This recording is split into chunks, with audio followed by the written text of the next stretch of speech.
Today I'm joined by Connor Campbell. He's a financial analyst at Spreadex. Morning to you, young Connor. Morning. Right, we're going to talk with FTSE100. You kindly provided us with a chart. One-way traffic, key events this week.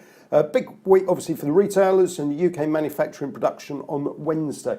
I assume your clients are buying this and off to the races. Yeah, no, they're still buying, even though it's at 7,700, around that level, they're still buying it. I will say, it does. I think it needs to find another injection of momentum. Right. Because it spent the last week and a bit, it will sort of trickle over that 7,700 mark, get to like 7,720 and then pull back a bit. That's sort of what we've seen in the last few sessions. Perhaps that's me being a bit too harsh on it because it is still above and holding around that 7,700 mark without too much to work with really in the last week and a half. Like I said, big week for retailers. You've had Morrison's this morning. Good numbers. Very good figures. Like sales up 2.8%. That's sort of the supermarket trend continues this week. Got Sainsbury's on Wednesday, Tesco on Thursday. We've also got Marks and Spencer's on Thursday. I think how those figures pan out. We've had figures last week from Next. Obviously, Debenhams and Mothercare weren't very good, not really relevant to the FTSE100, and They were retailers that were in trouble anyway. I think in terms of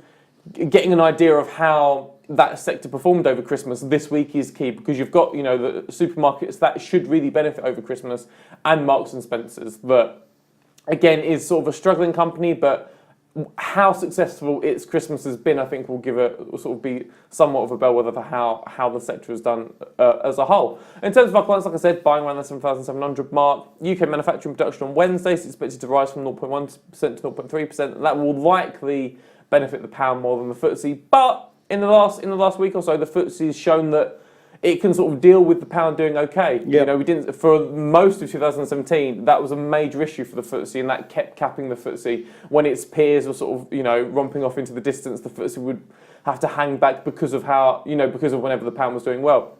This year, it seems to be acceptant of that and can do well even if the pound is holding 3-week highs against the euro and doing very well against the dollar. So like I said, our clients happy. There are sellers around that 7,700 mark, which isn't necessarily surprising given how sharply it's risen in the last month or so, but far and away the majority of our clients are buying at that key level.